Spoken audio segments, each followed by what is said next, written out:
நல்லது எதுவுமே தலைக்கு ஏறல அப்படின்னு தான் சொல்லணும். அவர் சொல்றது ஐஏஎஸ்ல இருந்து ஐபிஎஸ்ஆ இருந்தாலும் சரிதான், முதலமைச்சரா இருந்தாலும் சரிதான், கவுன்சிலரா இருந்தாலும் சரிதான், இல்ல எவ்வளவு பெரிய அப்பாட்டக்கரா இருந்தாலும் சரிதான். நீங்க உங்களுக்கு ஒரு நோய்னா, உங்களுக்கு ஒரு அறுவை சிகிச்சைனா, உங்களுக்கு ஒரு மருத்துவ சிகிச்சைனா, நீங்க அரசதான் அணுகணும். அரசு மருத்துவமனையில தான் போய் சேரணும்.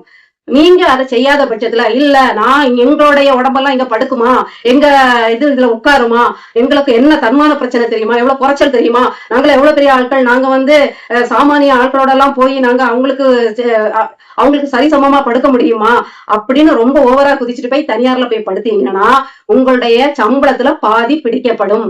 அப்படி அதை கொடுத்துக்கிட்டா நீங்க தனியார்ல போய் சேரணும், இல்ல சேர்ந்து தகவல் தெரிஞ்சா பிடிக்கப்படும் அப்படிங்கிறத உறுதியா சொல்றாங்க. அப்போ எல்லாருமே தலை முதல் அடி வரைக்கும் சரிசமமா அரசு மருத்துவமனையை பயன்படுத்தும் போது அது தரம் தானா கூடிரும். ஏன்னா அவர்கள் தரத்துக்கு ஏற்றதா வச்சாதான் அவங்க போய் மருத்துவ சிகிச்சை எடுப்பாங்க. அப்போ ஐயோ ஐஏஎஸ் வந்திருக்காங்களே, முதலமைச்சர் வரக்கூடிய அரசு மருத்துவமனை ஆச்சே, எல்லாம் உயர்தர மக்களும் பெரிய பெரிய அந்தஸ்து உள்ளவங்களும் வரவங்களாச்சே, இவங்க தூய்மை இல்லைன்னா நம்மள கேள்வி கேட்பாங்களே, இங்க நாத்தம் பிடிச்சிருந்தா நம்மள ரவுண்டு கட்டுவாங்களே, ரைடு விடுவாங்களே, நம்மள உண்டு இல்லைன்னு ஆக்கிடுவாங்களேங்கிற பயத்துல மருத்துவர்கள் முதல் ஆயா வரைக்கும் அங்க ஒழுங்கா வேலை பார்ப்பாங்க.